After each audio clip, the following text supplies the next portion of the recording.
those invoices and kind of getting those dollars back, if I'm remembering accurately. And so when it comes to what, if I'm understanding what you're saying, is essentially a cash flowing issue, I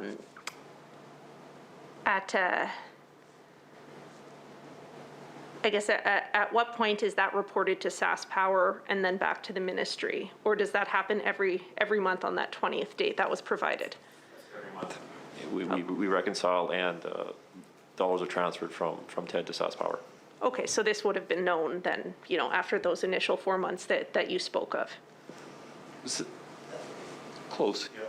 We would have known, I would say, in the following month. In the 5th month, by the time we're reconciling, we'd have a good sense of what that difference was. Okay. So I guess, so just to be clear, it would have been pretty apparent that this ask was coming after that initial 4 or 5 month period. Yeah, we reasonably able to estimate, yes. Okay, thank you. So understanding that you know, we're here to ask questions specifically about that additional money for the program. I think last year I'd asked about consumption patterns, and I believe the Minister for SAS Power had said that there wasn't any information available in terms of how that rebate was being distributed to customers. So coming back to the additional funding, the supplemental $9.5 million being asked for today, are you able to offer comment on how much of that is going to residential accounts, business accounts, industrial, or farm? Well, I can give you the full amount of the 262 Sure. of where they're going. Would that be helpful? Totally. Okay, so of the 262, about 58.9 million is going to go to residential customers, 48.1 to commercial, 17.4 to farm, 42.9 to oil field. We have 77.7 to our power class, and 17.7 million going to our reseller classes, which is the cities of Saskatoon and Swift Current, who in turn are issuing the rebates to their customers. So that ends up going to residential and small commercial, basically, in those jurisdictions. Excellent. Thank you, Madam Chair. I have no further questions. All right. Okay. Are there any other questions from any other committee members? Noting none, I will vote 90, trade and export development, Saskatchewan Economic Recovery Rebate, sub-vote T05 in the amount of 9.5 million. Is that agreed? Agreed. Carried. Trade and export development, vote 90, 9.5 million.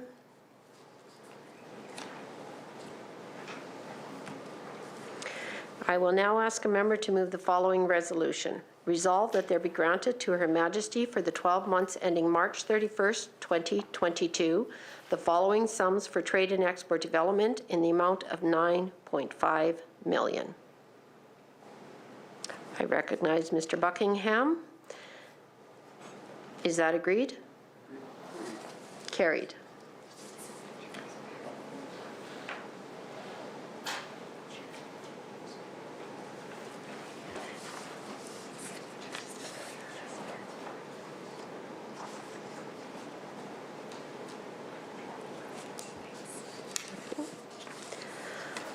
All right, seeing as that's everything, under our trade and export vote, I will take a brief recess and wait for the next consideration of estimates.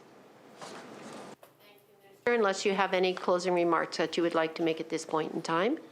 Well, just very briefly, thanks, Madam Chair. Thank you to the committee, and thank you to the officials very much for their presence and expertise. Thank you, everyone. Okay, we'll just take a brief recess until Ag shows up.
Welcome, everyone, to the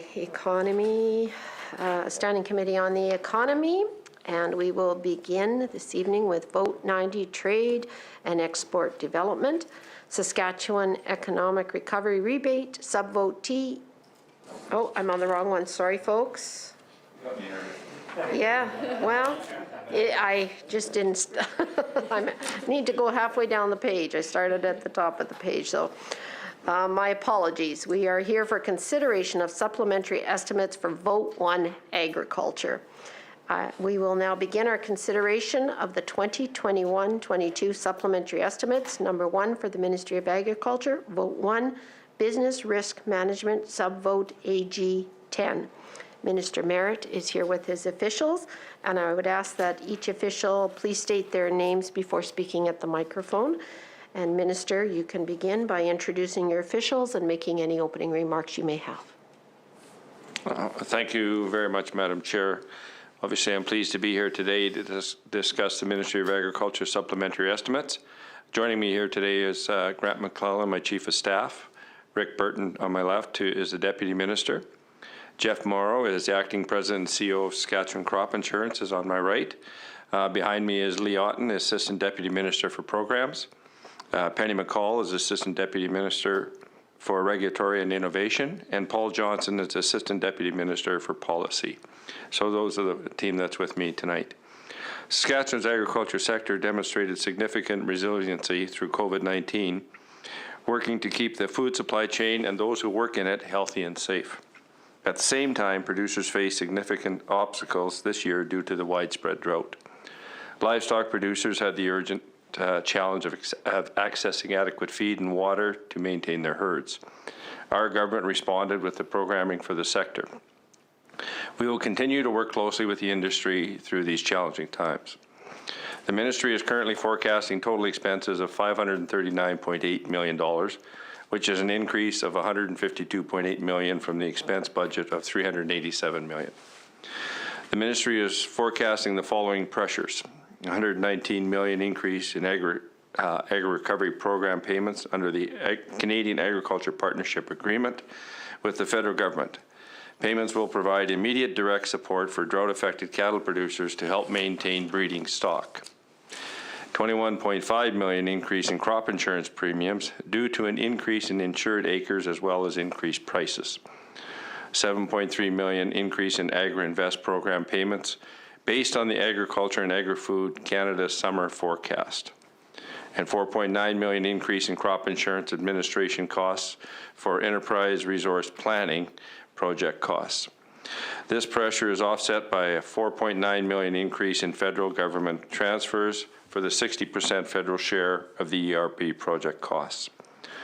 The final fall farm income forecast, due in late December, will be used to finalize our Agri-Invest and Ag Stability Program payment estimates for the 2021 program year. Thank you, Madam Chair, for this time, and I look forward to the questions. Thank you, Minister. I'll now open the floor to questions from committee members, and I'll recognize Mr. Weatherspoon. Thanks so much, Minister, for the time here tonight. Thank you to all of your officials. I know it's been a challenging year responding to the challenge of so many producers across our province facing this extraordinary drought. And obviously it makes sense that we'd be dealing with some expense pressures here at mid-year to make sure that we have the backs of producers within the province. Maybe we'll just focus on maybe the agro recovery portion first, the $119 million. Could you give us a bit of an update? So there was I guess there was a first payment and then a second payment. If you could give us an update as to what there was for applications, and then and the number of animals that that have been covered or that we've paid out for.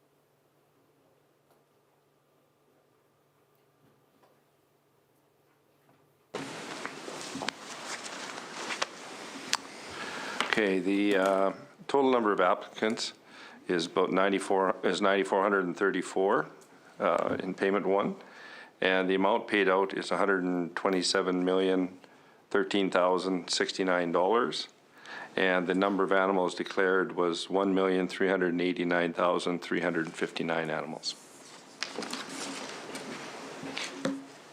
And that's for payment one, and then payment two is just sort of opened up right now, and that you're accepting sort of application for it between now and then.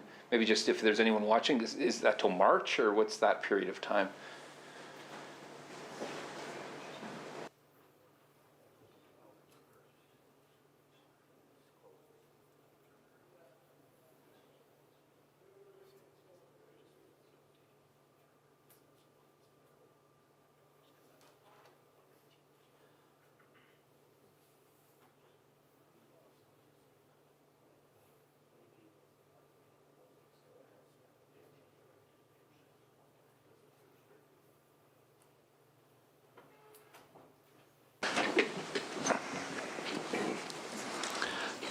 Yeah, also, on the first question too, I just want to clarify that amount paid out, that's federal portions in there as well, so that's both shares. So, in response to your second question, the second payment opened November 1st and closes January 31st of 2022.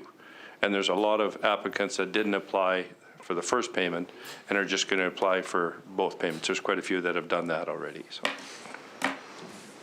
So someone, if they didn't apply for the first payment, they can apply now, and they're still eligible for both those payments? That is correct. How did you determine the percent of eligible livestock? It's 15% of breeding females, is that correct, that are eligible for coverage?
The criteria around the program is all eligible female breeding stock is eligible for the program. The 15% is what we call the replacement side. So that if you're, and most of the producers always have replacement heifers for the next year. So we obviously consulted with our stakeholders, and this was a number that we felt was very adequate for the replacement side. No, I appreciate that. Obviously, our livestock producers were so hard hit this year. They were really, many in certain parts of the province facing, completely devastating situations, and they need and deserve the support. And now these two payments, they're up to an amount of $200 per head. What's the what do you anticipate as far as the average? Will it be pretty much $200 a head, or what are the factors there that'll determine the value of that payment?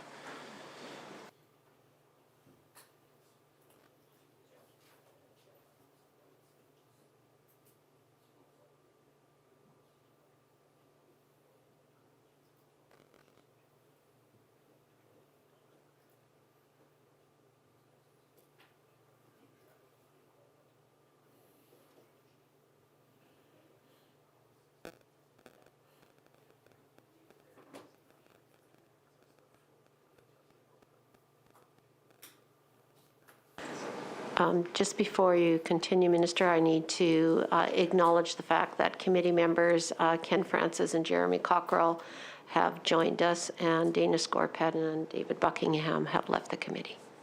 Thank you.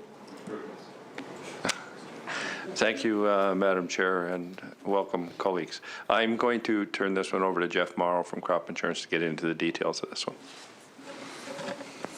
Thanks, Minister. Jeff Morrow, Acting President and CEO for SCIC. So I think we expect that most producers will reach that $200 per head, just because we know the impact that the drought had. And in order to qualify for the full $200 per head, there's an eligible expense that we ask producers to declare.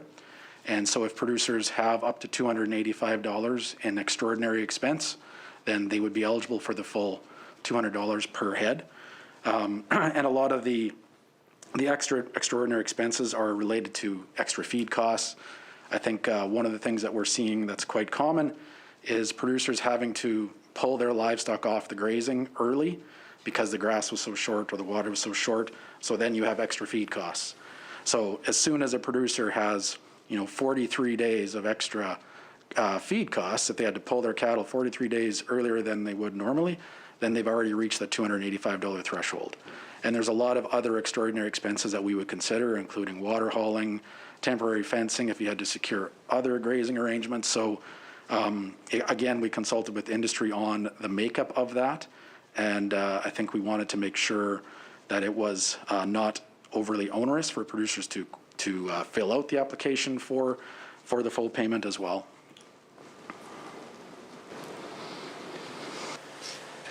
No, thank you. Yeah, it's important that they access those dollars, they're able to access those dollars. And as the criteria seem to be, reasonable for folks like the temporary feed, temporary water, temporary fencing, hauling water, and renting land for the extraordinary situations as well. Have you heard concerns as to that eligibility? Are there some expenses that aren't being recognized through this program that you're hearing concerns about?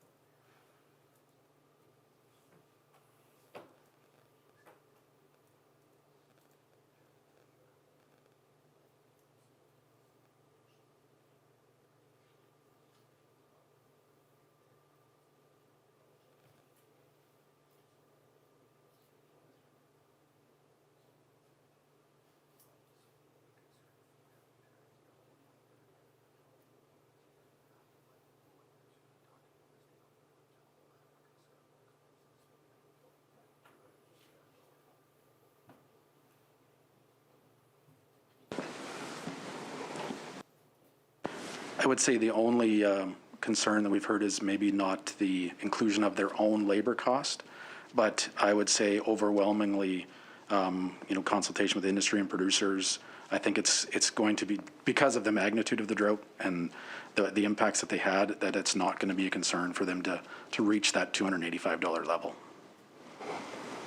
I appreciate that, and that's certainly what we're hearing as well. I know obviously the minister's own riding was so severely impacted, probably one of the most dramatically impacted parts of the province, and just hearing from producers in through that region and other parts of the province, without a doubt this emergency needed the kind of provincial and national response, and there's the support per head is a very important component of that.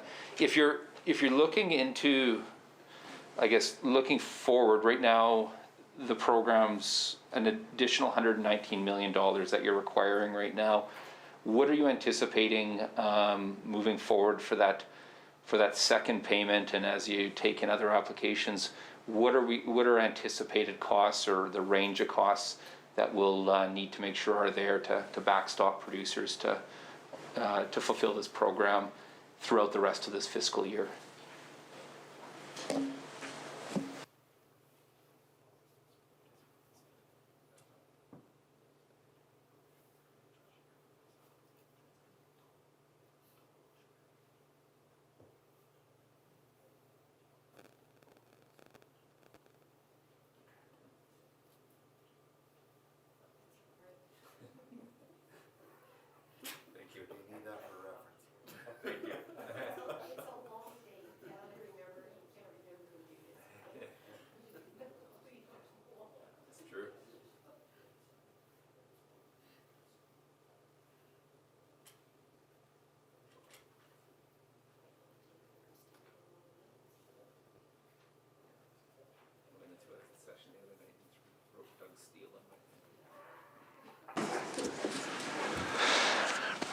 Yeah, our anticipation of the plan is total cost is going to be 297 million, of which our share is 40% of that, which is that $119 million. And that's our expectations on that program. Right, and Up to that. that was the announced program. Now, just to be clear, that program, if uptake is even greater than anticipated, that there's not a time where this program will be maxed out or someone will be shut out?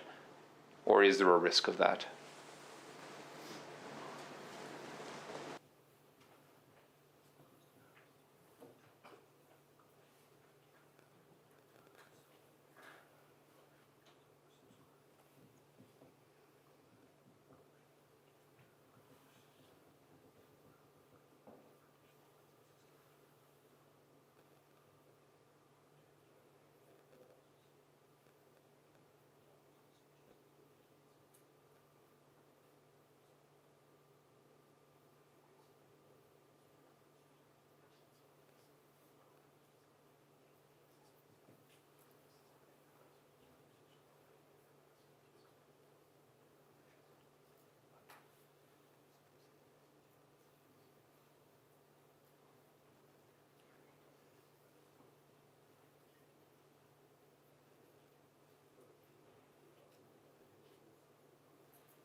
I think we're pretty comfortable with our numbers and what we've done on this, just through all the work that the ministry has done.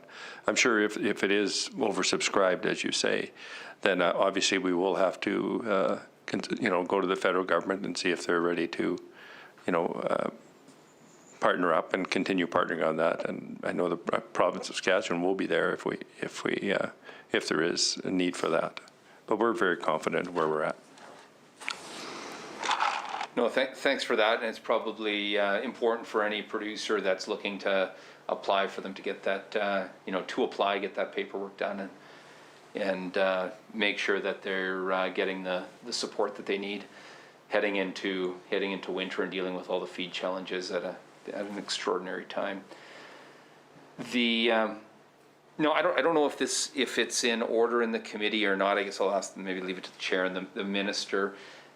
I'll ask the questions as well on the other expense pieces here. We don't see any additional expenses on the farm and ranch water program. Certainly that's an important program to producers, and some of the changes that have been brought about have been really well received. That being said, there's still a continued call to improve some of those programs and to support some of the folks that are being shut out, or some of the projects that are being shut out from eligibility on that front. I think of some of the calls from the stock growers, I think in the last few weeks here, for some improvements to those programs. Are you able to speak to those at all, such as the threshold for eligibility, the $50,000 threshold, which I know has been argued by, I've heard from different producers across the province, and I know the stock growers have made this call that should be reduced to $10,000 to make sure we're not shutting out some of the smaller operations out there that are needing support.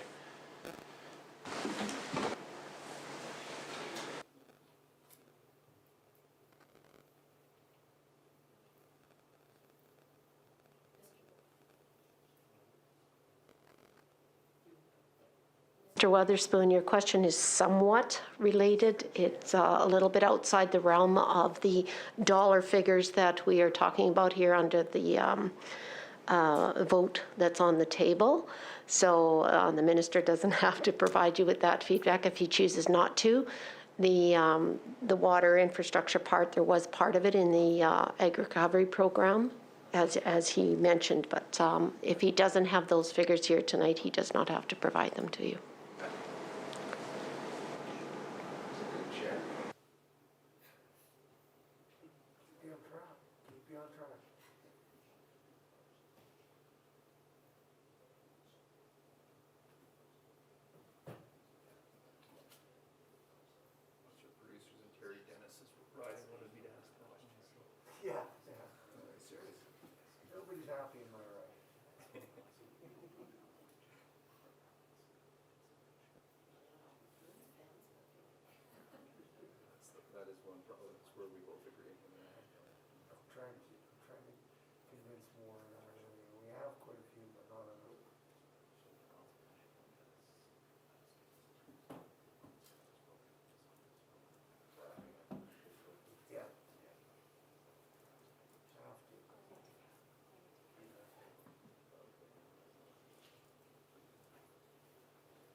Well, I'll give somewhat of an answer to it, Madam Chair.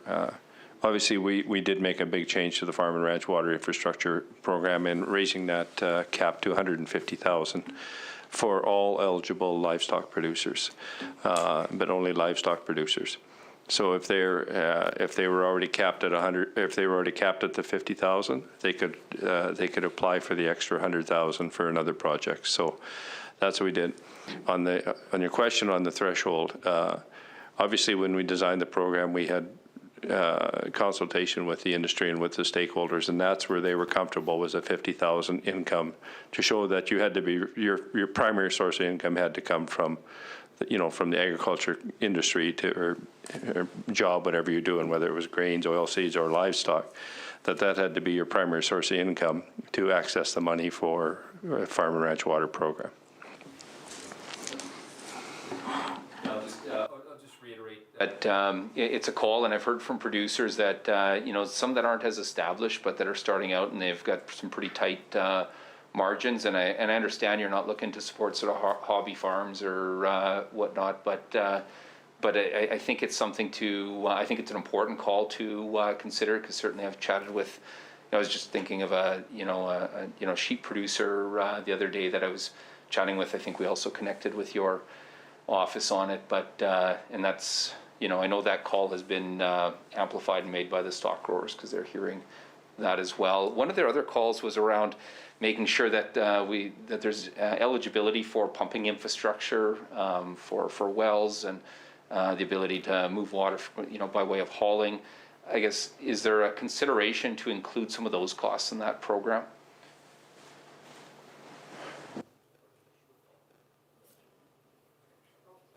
Mr. Weatherspoon, can I bring you back to the supplementary estimates and the vote that is on the table with regards to the Ag Recovery Program and changes that were made within the water there? So rather than outside of the estimates that we're discussing this evening. Thank you.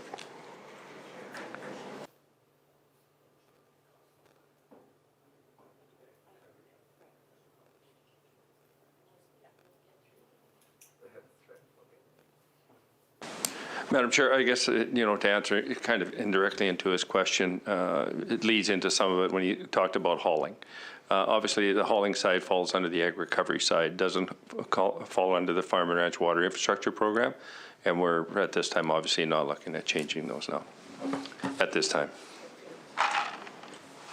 Okay, I want to make sure to stay within the rules of the committee and where our estimates are supposed to be. I would urge consideration on some of these fronts. I know you've got an incredible team of civil servants working hard, and they want to do best by producers, but I think there's some practical calls yet to be considered on those fronts. If we move along and to the, I guess, the expenditure around the crop insurance premiums, and this is the $21,613,000. Just to fully understand, so what we're dealing with here today is expense pressure because of greater subscription to the program, as well as premiums related to increased prices. Maybe if you could just break out a little bit those factors and detail this cost a bit more.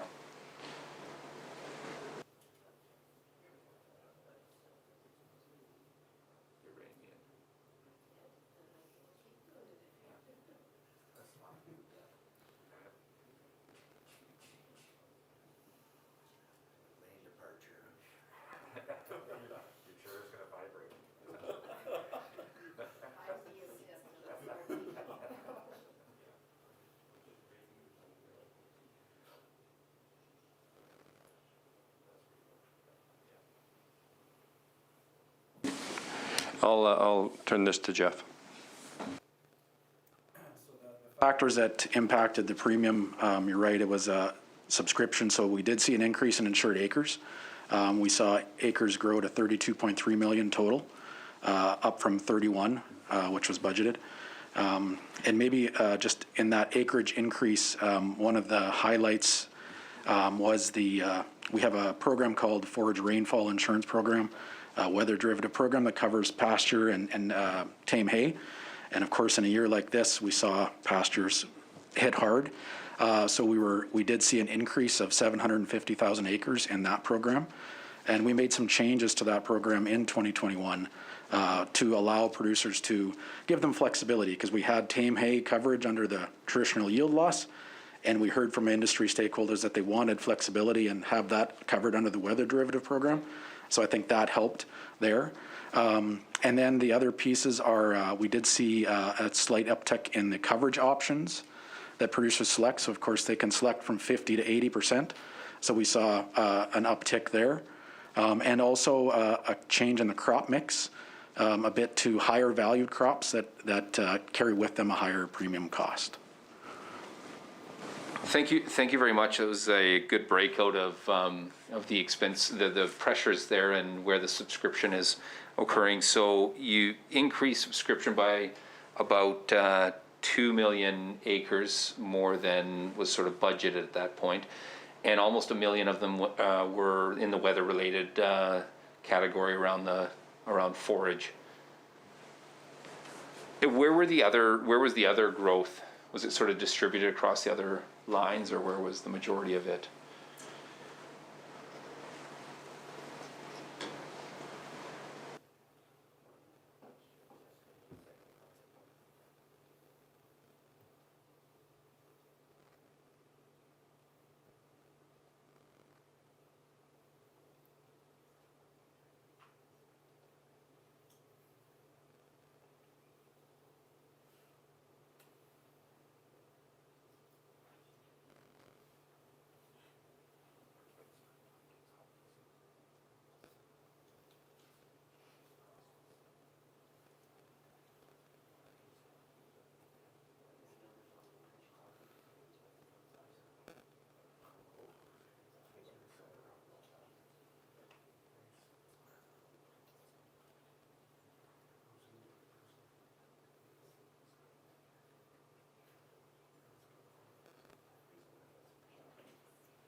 So I would say the shift in the crop mix that we seen was an increase in canola acreage insured, and some of that acreage came from hard red spring wheat, or the wheat classes, which carry a slightly lower risk, so a lower premium cost.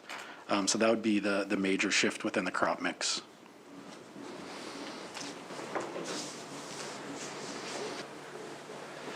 And thank you very much for that. And maybe I should just also give a big thanks to everybody in crop insurance. I can only imagine the pressure on your whole team this year. Certainly those in the room, and then all of the team, those out in the field, and all of those adjusters. I know a timely adjustment is critical for a producer when they're making decisions. Especially when there's different options and different programs to divert green feed or other programs. So just a big thanks to your entire team. I guess a question to that, as to your team must have been pretty stressed this year, pretty strained as far as the resources that you have for crop insurance to make sure that you had the adjusters in the field when they were needed in a timely way.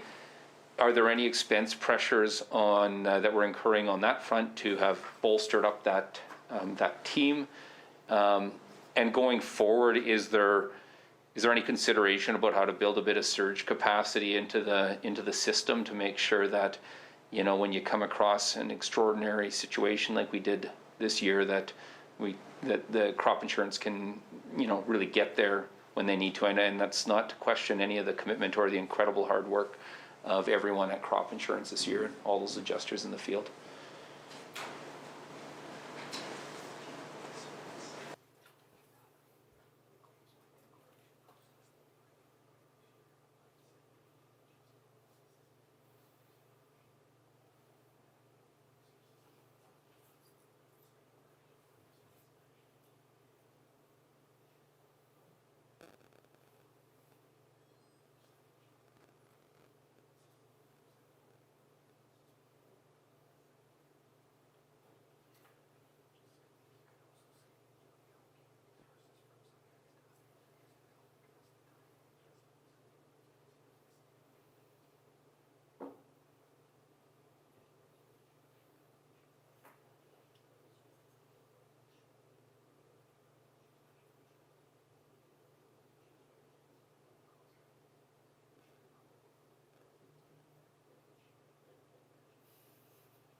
were disturbed by you, Jeremy. They found something out there, hey?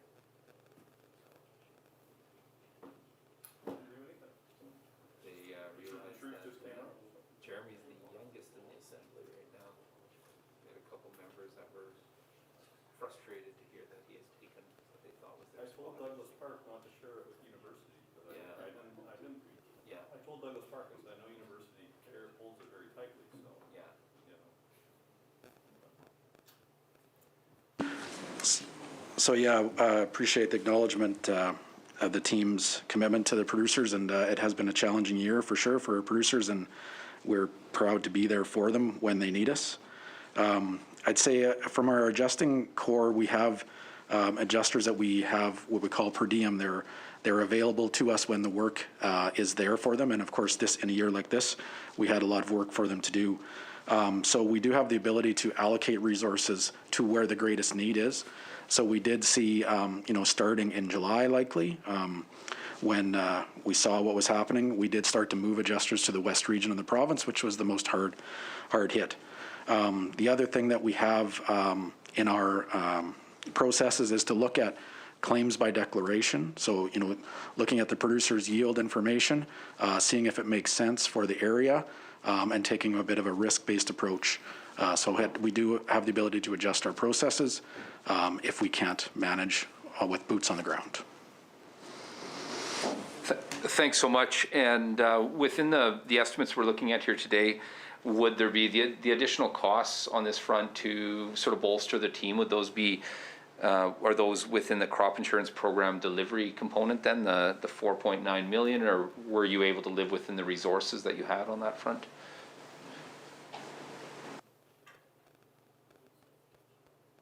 Yeah, it seemed to throw them off. It was good though, because I liked it, because you got them by a few years. Oh, yeah. Yeah.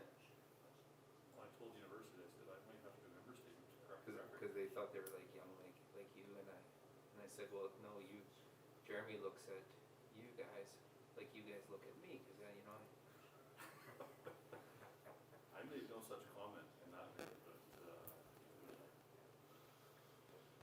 yeah, no, I might have to correct the record. I told her, I said, I'm gonna go back to your Hansard, I bet you there's 10 plus mentions for being the youngest members. Nicole took that spot from me in our caucus a number of years ago. So, of course, we're still adjusting claims right now, but we do anticipate that we'll be able to manage within our allotment, and it is not part of the 4.9 million. Oh, thanks for that. Do you have the information to just, as a point of information around the causes, the insurable losses, I guess those causes, in a broader sense, sort of the percentage that you're attributing it to? Like, I mean, drought must be a massive portion of that this year. In addition to all that hardship that folks are enduring, of course, then the grasshoppers were rolling in, and gophers were a real challenge for folks, and certainly we weren't free of hail or anything within this province this year either. Do you have a percentage rough allocation of what the losses can be attributed to?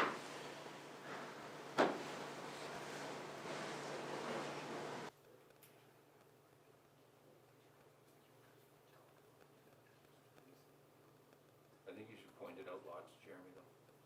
I think you should point it out lots.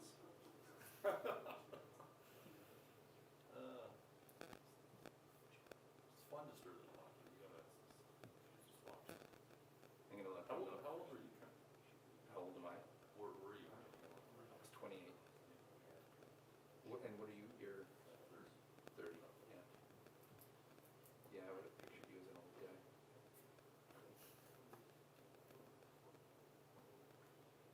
Gotta keep Francis young, so. Well, you're doing exactly the opposite. Well, good on you guys for doing it at that age. I certainly wouldn't have considered it.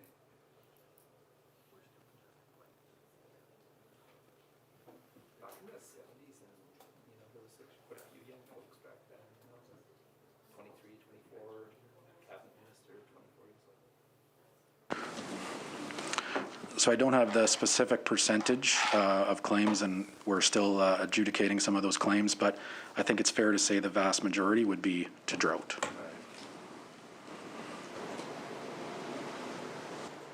No, thanks for that. Can you identify some of the concerns that might be brought forward to you around the crop insurance program this year, or certain gaps or inadequacies?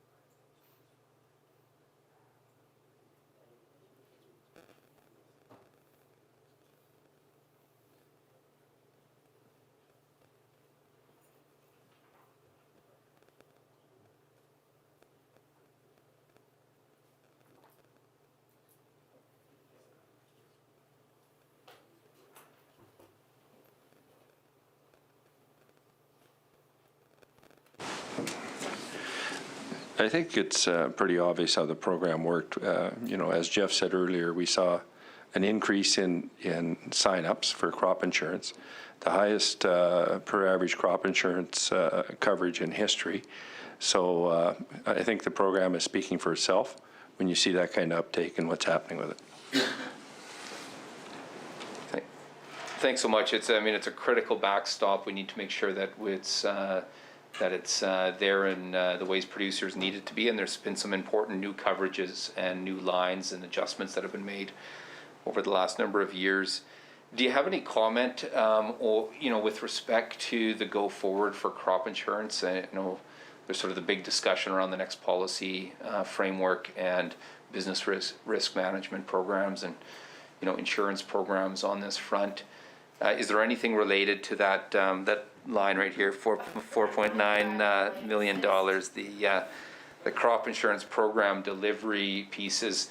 Is there anything there that's representing the engagement that you'd have with those considerations? And can you speak a little bit to what you envision for the future of business risk management programs and specifically crop insurance moving forward?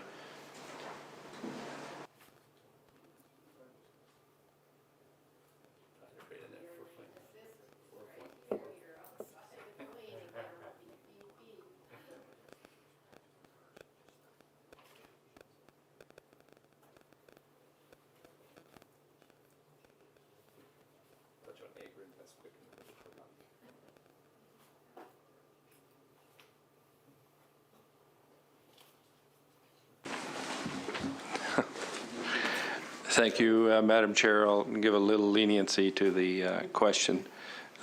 I'll just say this. Obviously, that's a negotiation that's going on now with business risk management, but I can assure the producers of this province and the ag industry in this province that crop insurance will be and remain a core in the next policy framework as far as the province of Saskatchewan is concerned, and I'm sure probably some of the other provinces as well. Thanks for that, and certainly I know we'll have other tables to discuss. It's such an important component of consideration right now. We need to make sure those programs are here. This year is a prime example of how important these programs are for folks. Maybe just to touch on the Agri-Invest component there, the $7.3 million. Can you detail that spend there and the factors behind it?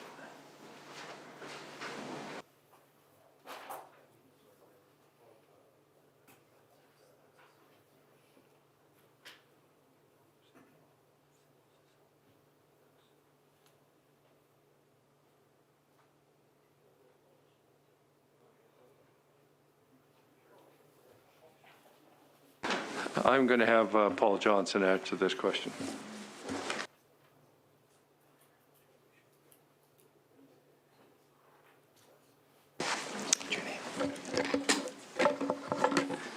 Paul Johnson, Assistant Deputy Minister with the Ministry of Agriculture.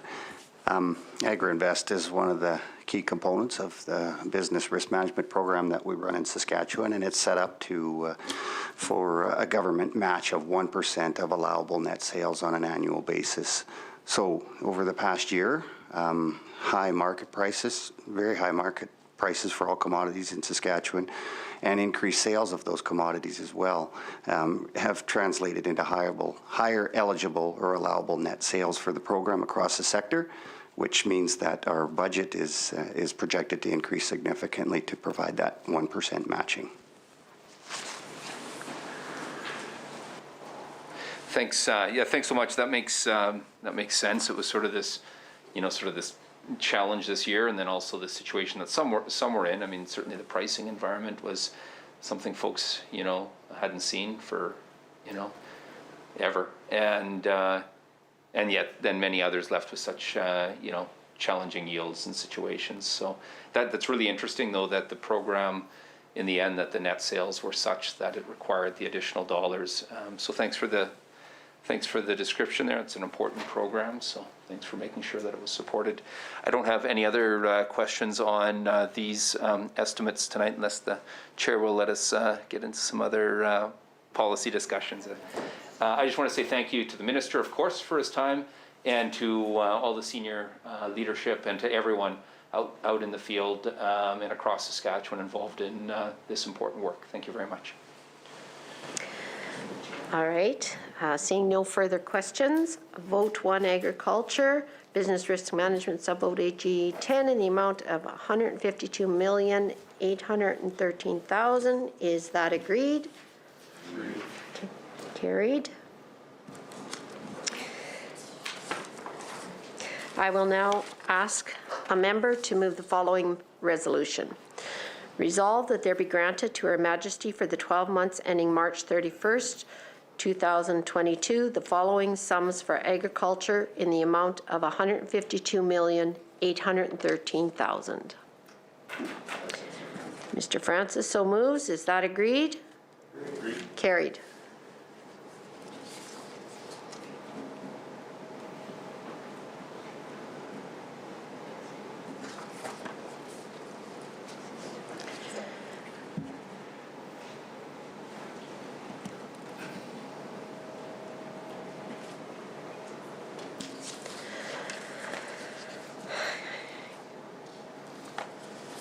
Pass out the draft.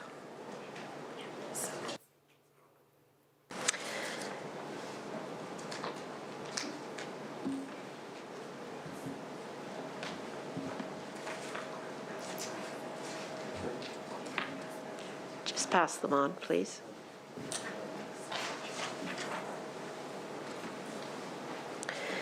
Committee members, you have before you a draft of the second report of the Standing Committee on the Economy.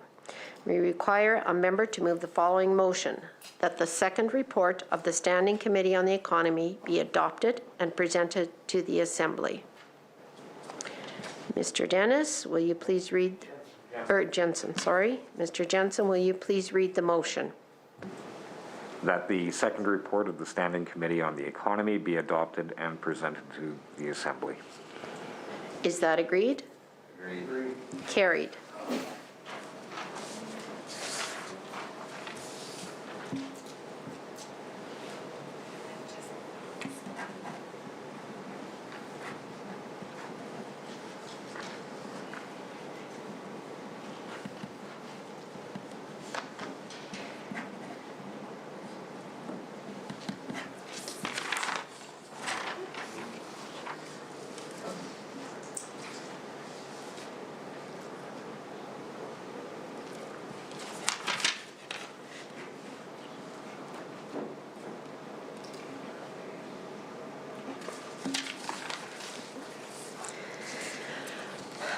Minister Merritt, if you have any closing remarks you'd like to make this evening? Thank you, Madam Chair. Just in closing, I want to thank the entire team at the Ministry of Ag. We worked very hard on this, and I really want to thank the folks at Crop Insurance and also Rick and the entire team. And we call it a team because we really do work well together. And this was really a program that we really wanted to get out the door in the simplest way to the producers, and we felt we did all that. So just want to thank the committee for this time and thank my team as well. Thank you. All right, thank you, Minister. Mr. Weatherspoon, if you have some closing remarks you'd like to make? Yeah, just thanks again to the whole team here, and I just want to thank all the producers across Saskatchewan that have reached out and that have taken time with me over the last year and through this terrible devastation. I respect what you do, and I respect the hardship that you faced, and I can think of the numerous calls, often late into the evening, trying to get back. I know it'll be the same for the minister and for those that are in this room. You know, it was a real dire situation that folks are facing, and many aren't out of the woods here yet. A lot of continuing pressures, and you know, I've got a tremendous respect for producers in this province, and you know, they're a proud lot. They're an independent lot, and I saw in a strong lot. I saw some pretty strong, proud folks this summer with. Well, I saw a lot of tears in eyes as folks were walking you through crop that was burnt, that didn't, you know, that hadn't amounted to anything, hay that was completely scorched, no access to feed and water, and then that terrible responsibility, that love for those animals and that responsibility to take care of them. So I just want to say thank you to so many folks for being so genuine and sharing in their experience, and you know, certainly it's been my aim as the agriculture critic to be constructive and pushing for the kinds of supports that producers need in this dire situation. But thanks to everyone here, and just thanks to all those producers. Thank you, Mr. Weatherspoon. So having reached our agreed upon time for consideration of these supplementary estimates, I would ask a member to move a motion of adjournment. Mr. Cockrell so moves. All agreed? Agreed. Carried. This committee stands adjourned until the call of the chair.